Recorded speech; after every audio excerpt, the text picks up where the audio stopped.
Skip Schumaker is assembling a staff. It looks one hell of a staff, full of studs. And also, the front office is getting some promotions.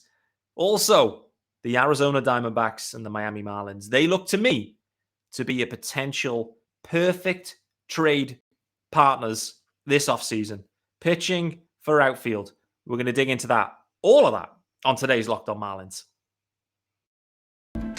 You are Locked On Marlins, your daily podcast on the Miami Marlins. Part of the Locked On Podcast Network, your team every day.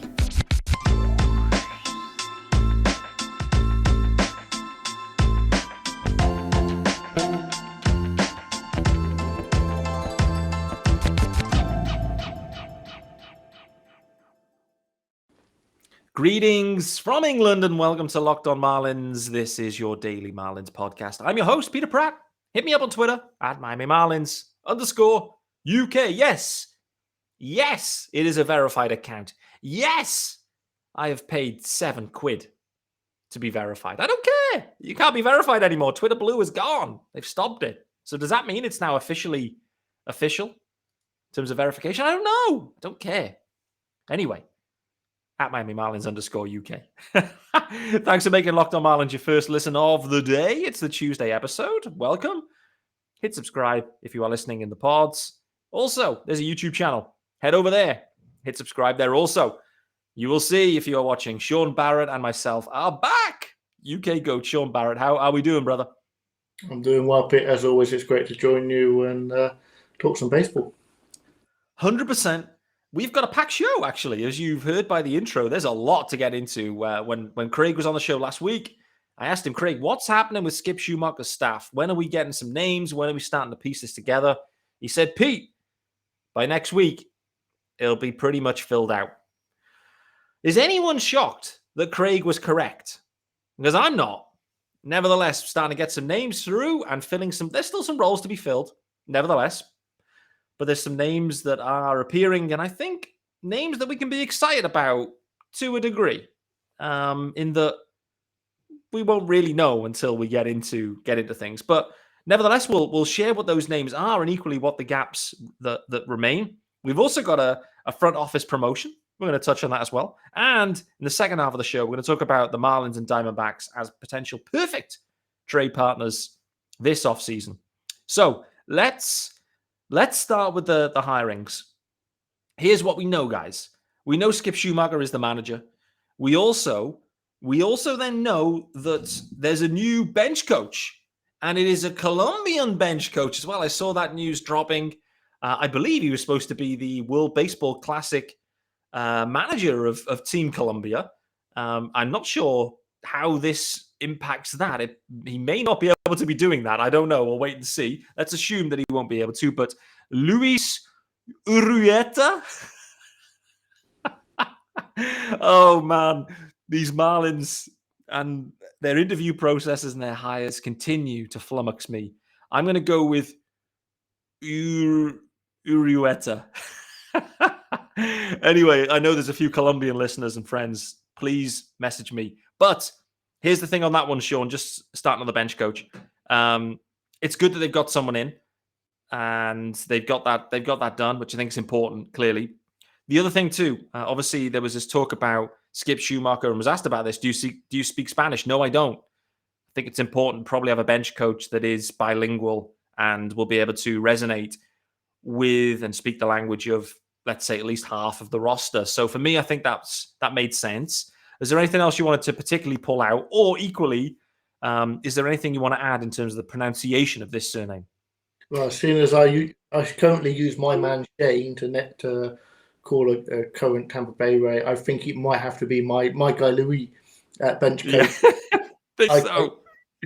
There's not much to add, is there? It's always difficult. I mean, he's a guy that spent 15 years with the Diamondbacks, so obviously strange that it's taken him that long to work up to a bench coach there. But I think it will be. It's the proof is in the pudding, is it? We just don't know.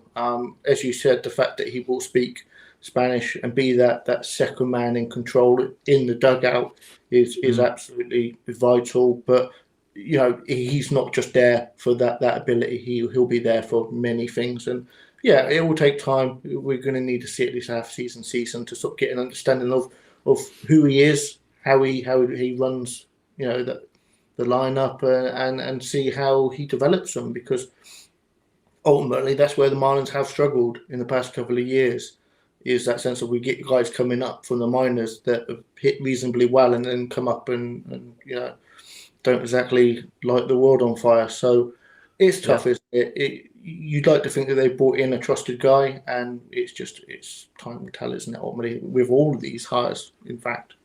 Yeah, for sure. I do like the fact that if you look to last year's staff, it was heavily, I would say, heavy American in many ways. Do you know what I mean? Like there wasn't much of a Latin vibe through the staff. Donnie, Rowson, Mel, Marcus Thames, Keith Johnson, like Eric Duncan, I know was there. He used to be the hitting coach and then transitioned into another kind of analytics type role. So there was a lot of like non-Latin dudes in the staff there. So I think it's an interesting and important part, actually, to make sure you have effectively the right-hand man that speaks the language, fluently speaks the language, and communicate properly in terms of what Skip is thinking, what he's asking for, all that kind of stuff, and make sure there's nothing lost in translation. I think that's really important, and maybe something that kind of went amiss last year, and it maybe got left to like Miggy Rowe to kind of run the show. And fair enough. I mean, he should be maybe trusted in that role in some ways, but I think it's different having a manager or a coach doing that versus leaving it to one of your senior players to try and do that. Like it's hard to kind of distance yourself from your coach to player and vice versa. So I do think that's a really interesting element to this. What about on that topic, just before we kind of move on? It's a case of it's not just talking the talk, it's walking the walk. Like it's not just about being able to speak Spanish, it's about being able to relate to the players and relate to their journey to the major leagues, and the culture, because it is, I could speak Spanish and I still wouldn't ingratiate myself in that way, because I don't have an experience of that. So I think it is a case of they're having that Latin influence in the coaching staff is absolutely vital, when you're talking about not only a baseball team, but a baseball team in Miami. I think that's a very important aspect to have. Yeah, me too. Okay, so we know Mel Stottlemyre is back as pitching coach, multi-year deal, we believe on that. Hitting coach is not yet filled. Obviously, Marcus Thames won't be back. We know that he's now with the Angels, but there's rumors that Dave Hansen is a strong candidate, I believe, for the hitting coach. I believe Dave Hansen with the Reds, and we'll wait and see on that one. But we've also now got John Jay in as first base, maybe some outfield. I think it saw it as like first base and outfield. So John Jay. I mean, he only stopped playing, last year or the year before? So he's pretty much like fresh out of playing and straight into coaching, which, to your point though, Shaun, about being relatable and knowing the game, the modern game, I think that's a really shrewd hire as well, just getting someone in that's been like so recently playing the game and in clubhouses as a player. I guess the proof will be in the pudding, but what was your take on that one? Like literally fresh off the field, like, hey, John Jay, let's go. Yeah, I think obviously they played together. I think that'll be a key thing, and obviously it's not just a case of I'm hiring one of my friends, but we do as people, we relate to. There are people that we relate to that we understand that think the same way we do. Like if you can have someone that you work with who could almost finish your sentence and knows what you're going to be thinking about a situation. Or if something rises up and you're thinking, how am I going to deal with that? I'll go and, I'm going to go speak to John, because I know that he'll have the same sort of thoughts as I do. That has a value. And even as simply as work ethic, he'll have worked with John Jay for many years and understand. And sometimes you look at people and go, that's my guy. I'm going to work with that guy in the future.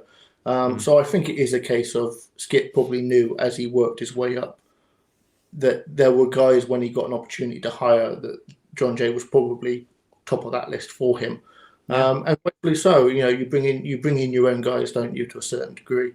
So yeah, no, Absolutely. I think it'll be interesting. He will almost be, his second voice again, but at a lower level. The players are going to be able to speak to John Jay, and then he's going to be able to bring it to Skip, and be sort of, it is that chain of command. But having a guy that you can trust is invaluable.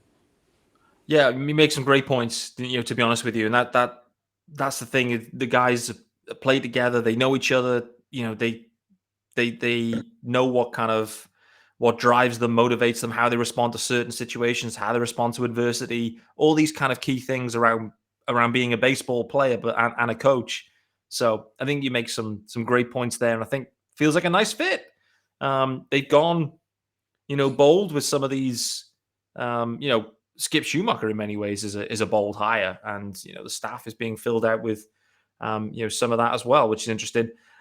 Just to kind of wrap up, and then we'll kind of move on to onto the Diamondbacks and the Marlins as trade partners. But we already knew that Wellington Cepeda was going to be back as the bullpen coach.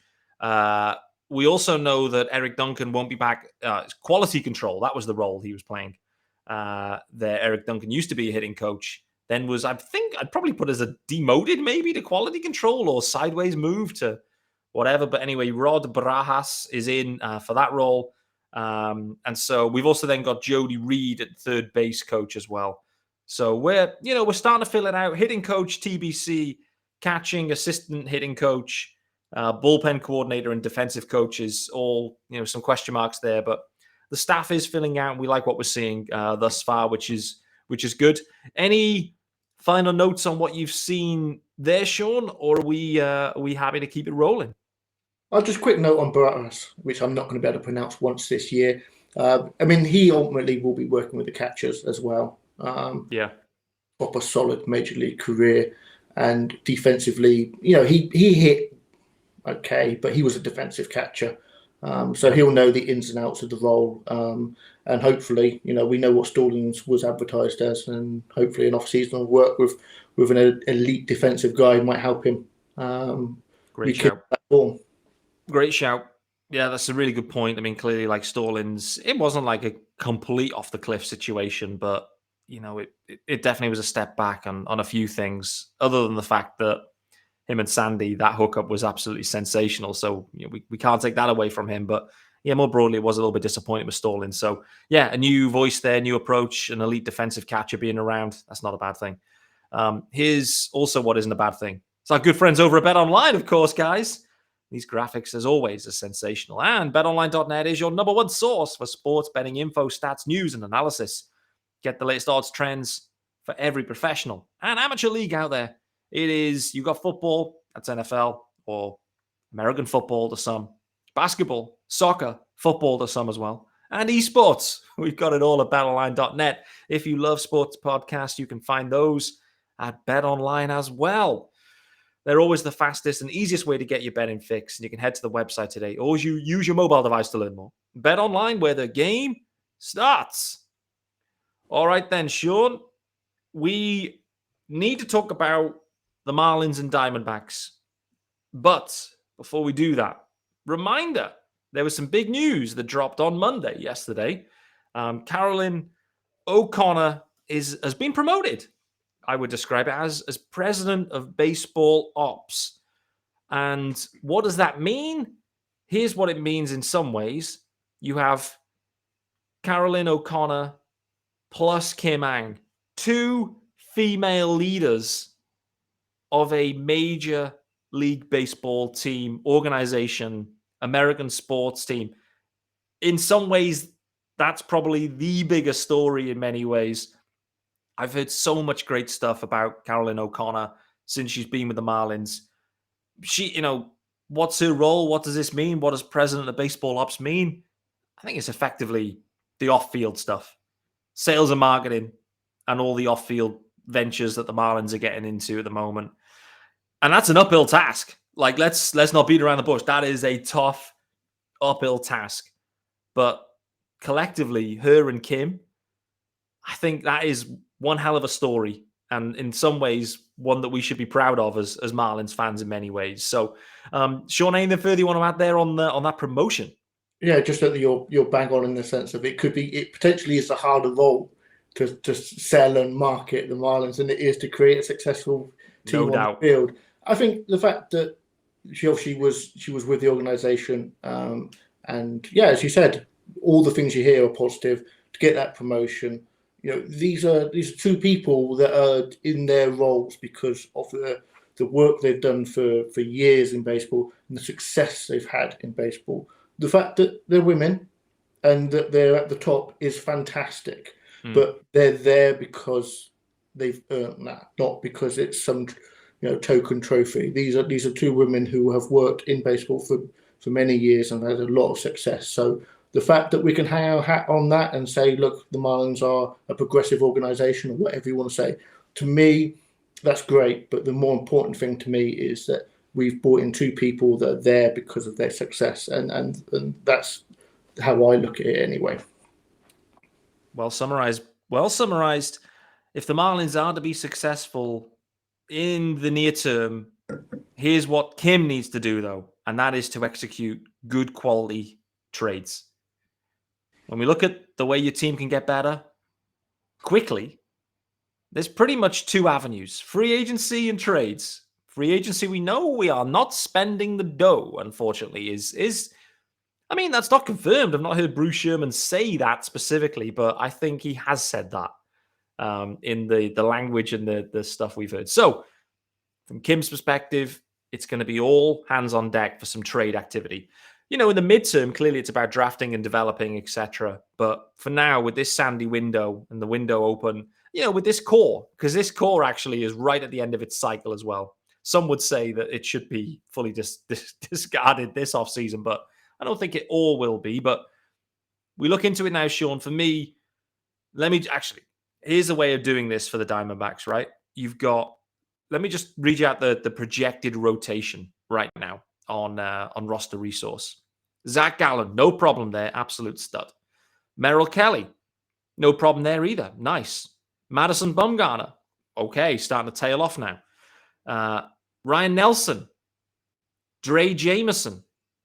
I have no idea who either of those two other guys were in the final piece of the rotation. And Bumgarner's, he's cooked now. If the Diamondbacks are serious and they follow a similar kind of path in some ways to the Marlins, if the Diamondbacks are serious, they need to add to this rotation. They need to add to it now. And that's why this is an obvious fit. They need some pitching. They also have a lot of outfielders knocking around. A lot of outfielders. What do the Marlins need? They need some outfield help rapidly. And they need young, cost-controlled outfield help. And I think the Diamondbacks have it in abundance. So I think this is a stunning match. It was mentioned maybe a week or two ago, maybe even on the Fish Stripes pod, if I recall correctly. It was one of the first times I'd heard this mentioned specifically. And as you kind of dig into it more and more, you start to sense, you just get the feeling like this is a really nice match. Clearly, they've done business in the past, hence why Zach Gallen is there and Jazz Chisholm is with the Marlins. Shaun, how would you assess this? When you look at the Diamondbacks options and outfield, who's kind of sticking out for you and what kind of options could the Marlins be considering at this point? Yeah, I mean, this came about partly because, as you said, it's a perfect fit. But my man Louis coming over as bench coach, having been there for many years, it would be sensible to get his eye on these guys, and he'll know, what these guys can bring. No, as you said, they've got such a depth of outfield talent. It's unbelievable. So you've got Corbin Carroll. I think ultimately he is an absolute blue chip prospect. I don't see him being available for Pablo. I think the values just don't fit. And if I'm the Diamondbacks, I'm seeing other players in my team that I would give up for Pablo and get to keep him as well, because he's a sure thing. It's as sure as things can come. I'm not sure how comfortable I feel putting that out there, but there we go.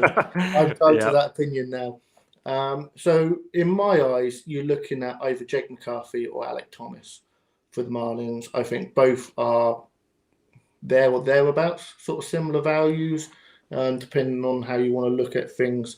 Alek Thomas for me is the most interesting one, simply because he's an elite defender at centre field, Yeah. and they don't just come around every day. The numbers in the minors, very good numbers, excellent numbers. He came up this year, struggled a bit, had to go back down. I think it is that sense of it's a shame, because you want to trade for a sure thing. The Marlins don't want to be trading Pablo and picking up a guy like Alek Thomas, who's got been beaten up a bit. But I think there's enough talent there. I think there's enough in those numbers in the minors that you trust that there is a major league, top 15 centre field there. And ultimately, if he came up and he mashed, then I don't think he'd have been available for Pablo anyway. So you've kind of got to take that walk to a certain degree. But for me, that is a very good centre field option. Elite defence, comes up, even if he's not exactly what he needs to be to begin with, 95, 100 WRC plus bat is more than acceptable. And he will, I think, develop into more than that. And the fact that he might be a bit cheaper right now is sounds like a Marlin already for me. Yeah, this for me just feels like an absolutely perfect fit. It really does, because yeah, and this is going back to what Craig mentioned on the show last week of, where are we going, Craig? What are the Marlins going to do at center field? And I think the thing that stood out for me was, Pete, you got to maybe keep your eyes on them going after guys that maybe haven't lit it up in 22. The pedigree is there, but they didn't light it up. Thus, perhaps they're available. And there may be a few of them, but I think Alek Thomas for certain fits that brief. Really does. Shaun, how good is the glove there? Because you're better at than me at kind of analyzing, how good a glove or not these guys are. So what are the numbers telling us? I mean, he's played half a season at the major league level, so he should have enough data here for us to get a decent enough read. I assume it will be an upgrade. If it is, I mean, it has to be an upgrade. It'll absolutely be an upgrade. Yeah. So no, it is good. I mean, you're looking at, it's hard to say because it was such a short sample size, but outs above average being 6 in a short period of time is massive. He would be, by and far, you're looking at probably like a 60 grade guy. That's what the scouts are saying. At centre field, he is going to be the best centre field the Marlins have had in years. So that defense, we've seen this year with Miggy, like as bad as the year was with the bat, the defense was there and it carried value. Yeah, absolutely. Alek Thomas is absolutely a plug-in and play 150 games a season at centre field. In his minor league numbers, would take a walk, some really good walk numbers. So for me, no reason why you don't have him leading off as well. He is, for me, it's just a no-brainer. I mean, yes, I want Brandon Nimmo. Of course I want Brandon Nimmo. But I don't see the Marlins, I'm not a reporter, but I'm pretty comfortable reporting the Marlins are not going to sign Brandon Nimmo to a 5-year, $125 million contract. Oh, that is a wonderful sentence then, Shaun. So I absolutely love that.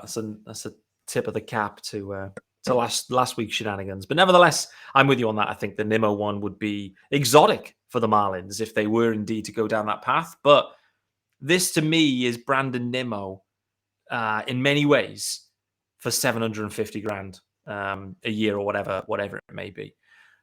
I think it's a stunner. I just wanted to go. So, where was Alek Thomas? Where's he come from? This is the other thing. You start to go down this rabbit hole. He was drafted in 2018, Alek Thomas.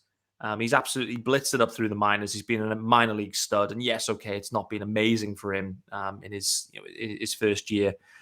He was a second-round pick in 2018. So relatively, high pedigree there, I guess. Reminder on that one as well, guys. That was when the Marlins picked 13th overall and took Connor Scott. You talked earlier about Corbin Carroll. And I just wanted to call out, you said, blue chip type prospect. Is he available? Is he not? He was drafted in 2019, Corbin Carroll. So it's been a relatively, quick pace to the majors too, in some ways. Obviously with the COVID year stopping things. Guess where he went? He went 16th overall, Corbin Carroll. The Marlins did pick before that. They picked 4th overall with J.J. Bleday. So this just shows you Corbin Carroll, Alek Thomas, these guys. The Marlins also took outfielders in those drafts. They took outfielders ahead of them. Bleday ahead of Corbin Carroll. Connor Scott a round ahead of Alek Thomas. So just shines a light on some of this offensive player evaluation and development for the Marlins. This is at the root of it. But we're now having to try and flip the script here. Is Pablo Lopez enough for Alek Thomas? 1-for-1, do you think? Is that a fair, balanced trade, in your opinion? 2 years of Pablito, you know what you're getting, a 3-4 WAR pitcher, if healthy, I guess. For Alek Thomas, all the promise in the world, but effectively is underwhelmed at the major league level thus far. Yeah, I think the values do match up. I think, if anything, you're looking at Pablo as maybe having a bit more value. Is there any pieces? I mean, the Diamondbacks were looking at trading Christian Walker. Now, his numbers were very good last year, but he is owed a bit of money. It's over $7 million this year. So is there a way to piece Pablo with the two of them? I mean, that would be a fantastic fit for the Marlins for me. Maybe I'm getting a little bit ahead of myself and maybe being a bit too greedy, but I think Pablo for Thomas is almost certainly, a fair trade. The thing that you've got to call out is that the Diamondbacks are aware of what they've got in all these guys, and they're aware that there's a market for them. So the Marlins aren't going to be the only people knocking on the door. There are many teams knocking on the Reynolds door. If they don't get a deal done with Reynolds, I don't actually think Pittsburgh are going to trade him. Then their next step is to go to the Diamondbacks. So there are going to be many suitors, including teams like Boston. So ultimately, it is a case of maybe even if Pablo for Thomas is an overpay, that's what you've got to do to get it. Ultimately, the team have to make a move. They're almost like it's a no-brainer. They need to trade from that pitching depth, and sometimes you need to overpay when you can't. The teams can see your hand. You can't bluff them. They can see your hand. So sometimes you've just got to lay them down and say, like, well, I overbid on this. Yeah. If you look at the 40-man of the Diamondbacks right now, and you scroll all the way down to the outfielders section, I'll just name them, and they're all pretty much in the big leagues, and this is the problem in some ways for the Diamondbacks. Corbin Carroll, Stone Garrett's there. That's interesting. Anyway, Corbin Carroll, Stone Garrett, Cooper Hummel, then Jordan Luplow, Jake McCarthy, Pavin Smith, Alek Thomas, and Dalton Varsho. These dudes are all at the major league level right now, and this is the thing, right? The Diamondbacks have got like a Corbin Carroll coming through now. Then they're thinking now it's time. I don't know what Ketel Marte's been doing either. Is he playing second base? Is he playing outfield? What's he doing? Like, they've just got too many outfielders. They have, and it's pointless having 7 outfielders when you've got a 2-man rotation and then a load of blanks after it. So this is a perfect trade partner for the Fish. I'm absolutely convinced that the Marlins and Diamondbacks will do business, and Alek Thomas will be starting in center field for the Marlins and leading off in opening day. It just is the perfect fit. It really is. The thing is if Pablo doesn't go there, let's say it isn't Pablito, because we're all talking Pablo, and I know why, because his name was mentioned and rumored, but people were asking about Trevor Rogers last year too, according to Craig. They'll be asking for Jesus Luzardo. Could they be asking about Braxton Garrett? I don't know. I mean, it's possible. If these guys go actually, we're looking for a lefty. Bumgarner's kind of tailing off. We've obviously got Gallen and Merrill, Kelly, 2 righties. Could a Trevor Rogers move make sense here in some ways? I don't know. I mean, it doesn't have to be Pablo, right? Of course not. No, I mean, the reason why Pablo's on our lips isn't because we want to get rid of him. We all love Pablo, not just what he does on the mound, but the way he is as well. It is a case of he is the furthest down the line as far as earning money in arbitration. And we know we're Marlins fans, so it makes sense to give up the guy that is going to earn more money. If it is a guy like Rogers or Luzardo, I mean, again, I don't want to get rid of these guys, but if the Marlins can get a trade done and get a centre fielder in and keep Pablo, then yeah, I'm all up for that for sure. I mean, Rogers, you'd be selling low on him. I think Trevor would have been the perfect guy last off season after the year he had to trade him away for a guy like Reynolds or Mullins. I think that would have been a nice fit. Could you get someone like that, or could you get Thomas for a guy like Rogers? I think the values are there or thereabouts. But yeah, the reason why Pablo's the number one on the list as far as guys we expect them to trade, not want to trade, but expect them to trade, is because of that financial obligation that the Marlins have with him. Yeah, agreed, and that makes total sense, and that's just the way. That's the way of Marlins baseball and small market teams in many ways, and it's just the reality, which is sometimes disappointing. But I think this one just makes a ton of sense, And Alek Thomas to the Fish. Let's see how it goes. But for me, I can just I'm 90% confident this is going to happen. Like, I'm that confident. I'm struggling to see other ones. I was talking about Brian Reynolds and obviously like Cedric Mullins, but the Pirates seem to be adamant that they're hanging on to Reynolds. Mullins, like, why would the Orioles trade Mullins right now when maybe their window is starting to open and he's got 3 years of arbitration control remaining? So yeah, they've got a good team. They've got a young core. They've got a deep minor league system. So if they need to add, they'll be using that minor league system. They could be, a team that could try and get pitching just from that prospects, because that's what teams are looking for. I think a GM was quoted as saying, "We are in win now mode." And that's the thing is, for the Orioles, they do it differently, right? Sorry to cut over you, mate. But they'll spend money. That's for me. I'd be looking at the Orioles thinking, what free agents are they going to sign? Like, they are, and that's where I'm going with that comment from the GM there of we're in win now. Like, they pack out their ballpark.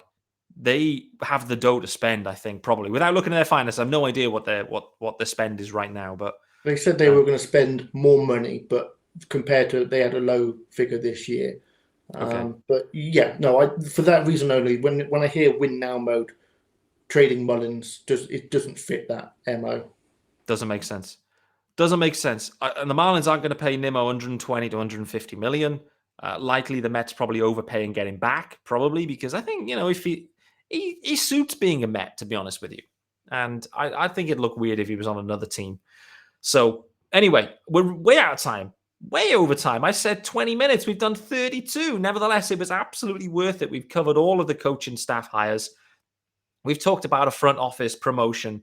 There are 2 female leaders for the Marlins, and they are looking to bring success. If they are to bring success to the Marlins, we're going to need to trade well. For me, the Marlins and Diamondbacks, to solve this center field puzzle, it is the perfect fit. I don't know what players will be involved, but I do believe that Alek Thomas will be a Marlin come opening day. That's going to wrap us up. Thanks for joining us on Locked On Marlins on Tuesday, and thanks for making Locked On Marlins your first listen of the day. It's UK GOAT Shaun Barrett signing out, and myself, Peter Pratt. Good news, guys. Wednesday's another day. Locked On Marlins will be back. See you then.